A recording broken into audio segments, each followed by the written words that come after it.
into getting to do my weekend, which I don't really have a lot of big plans. I just want to stay home for a while.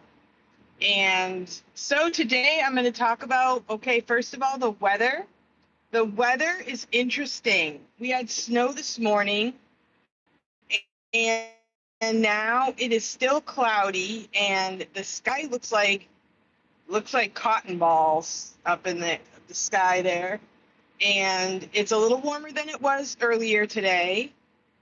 This morning we had snow, but it is April 11th. Hey, Teacher Casey, thank you so much for coming. I really appreciate you stopping by and saying hello. I'm headed home from school. It's a Friday. It's a Friday. It's a Friday. So this week has been a pretty good week. Super cloudy. I cannot believe you got snow. Yeah. Yeah, I know. I can't either. So this week we had standardized testing in the morning.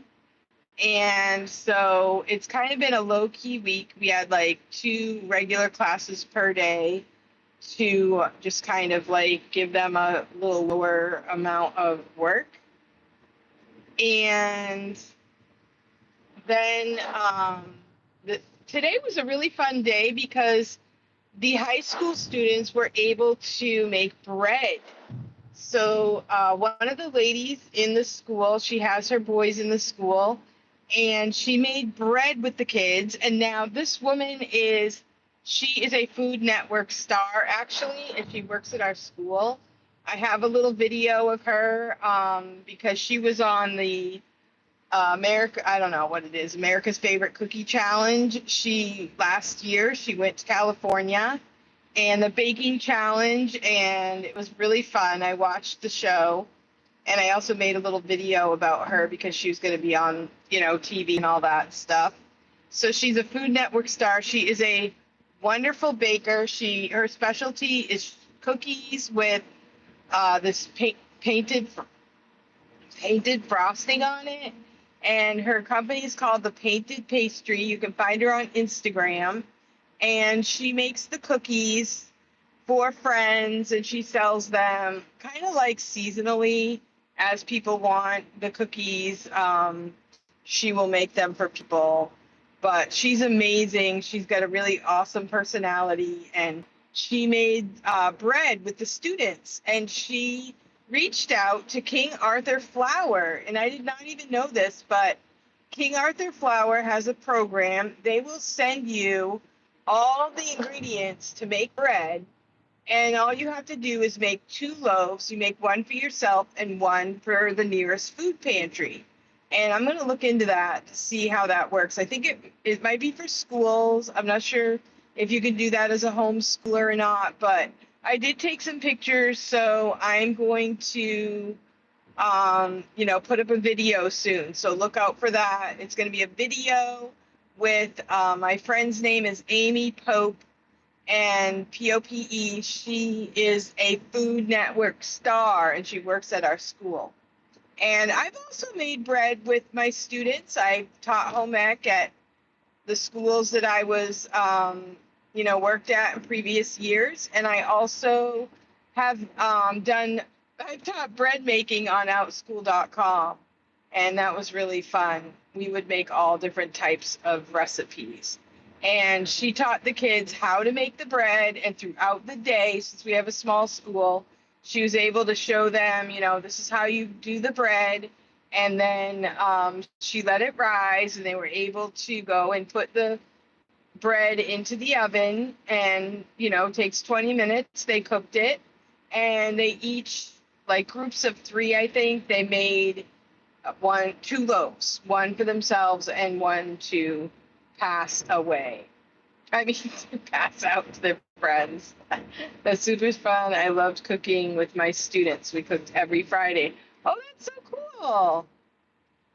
I love that. Yeah, I don't usually cook with my students. I'm a math teacher at this school, and a lot of times, the kids need a break from me.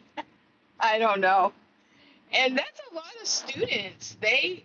She did like 30 students today. I gotta give her credit. And the kids did really well. They had really good attitudes. I took lots of pictures. Usually, when I did it, I had less than 10 students. And we made bread, and then I usually only had about 40 minutes. So the first time I showed them how to make bread, then I showed them different things you can do with bread dough. So I would bring the bread dough already made, and we made pizza dough, we made pretzels, fried dough, we made pie crust, all kinds of things like that. And then when I did outschool.com, sometimes I let the kids pick, and I would give them like a recipe ahead of time, and we would do part of it online, and then we would do, they had to let it rise and cook it themselves and then send me a picture. So it worked out really well. I had 22 in my kinder class. Wow. Now, I did do recipes with popcorn as well, which I thought might be a really fun one. So I did all different kinds of popcorn recipes. Like you can, I'm trying to think. One of my favorites is like pouring the colored chocolate on top of them. I love the consistency of popcorn with the like that candied, they call it chocolate, but it's like different colors. So for the fall, you could do orange and brown, and you just pour it on top of the popcorn, or you could do white chocolate. You could make different types of mixed recipes with that type of thing. You could, oh, I know, caramel popcorn. That's really fun to make. I haven't made that in a really long time. I have a good recipe for that. Caramel popcorn and just different recipes that you can use with popcorn. And if you've been to one of those stores that sells all different types of flavors of popcorn, that you can do a lot with just popcorn. I was thinking that might be a good recipe too for the home ec class. So we have like one day a week that we have for the teenagers to do kind of a practical thing, and this week it was bread making, and so other times they've done like cake decorating, they've done pottery, they've done quite a few things, trying to utilize the people that we have in the school that have talents other than just teaching. And so it's been a lot of fun, and it's been good that the students have been able to do these things. Last year, my daughter taught home ec, and she taught them to sew buttons on fabric, and she showed them how to use a needle and thread. Her husband came in and did auto mechanics, like how to change a tire, how to check the oil, and then we even did cleaning your car out, how to, what do they call that? Detailing the car, which mine needs to be done right now. But yeah, so they did a lot of that last year. And so we do have fun with the kids other than just academics, and we have a small school, so we can do those things. So it's been a lot of fun. Yeah.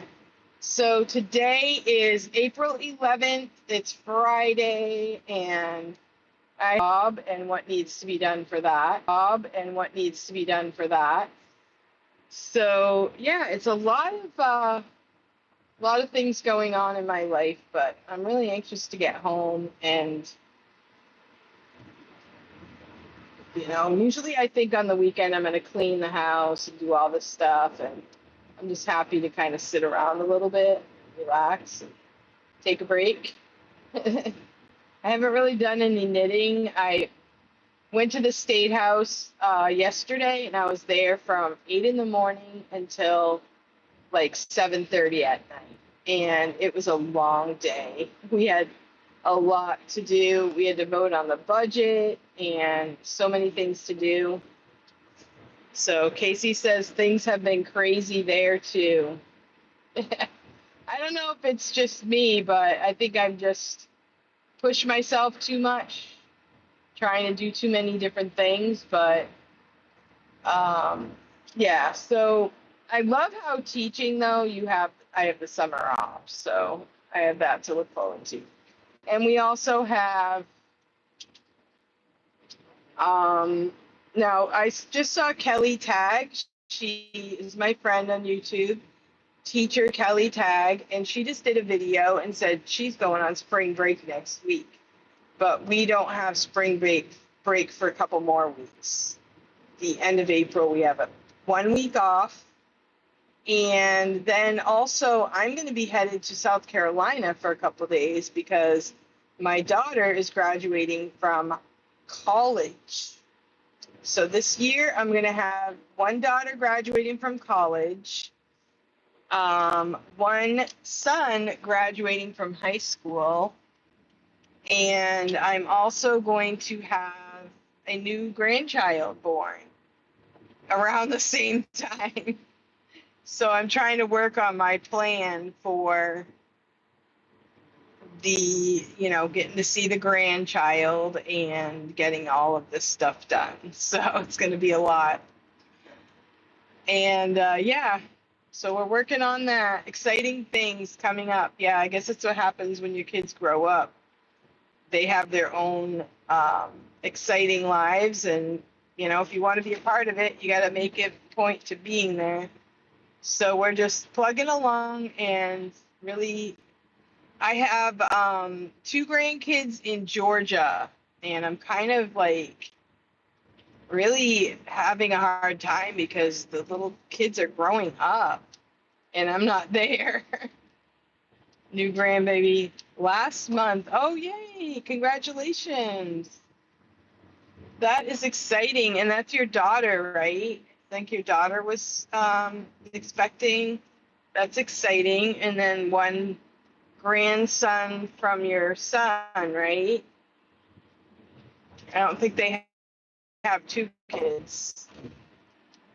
So, yeah. So thanks for coming to the video, and I'm going to sign off because I'm almost to my destination. Yeah, my daughter this time, and 2. Oh, he has 2 now. Awesome. I love that. That's great. One of my daughters has 2 really close together. She has a 2-year-old and a 4-month-old. So they're pretty busy, but it's so cute. They send us pictures all the time. It's one good thing about living in this time. Yeah, the cell phones cost a lot of money, and electronics isn't always the best thing for you, but you get to keep up with the grandkids, so that's exciting. I wish they didn't live so far away, though. So anyway, I guess I'm going to sign off, and thank you for coming to my video. I really appreciate it. I just FaceTime them. Oh, that's great. Yeah. All right. Well, I hope you have a great night and have a great weekend, and I'll hopefully see you again here on YouTube. Have a great night. Bye.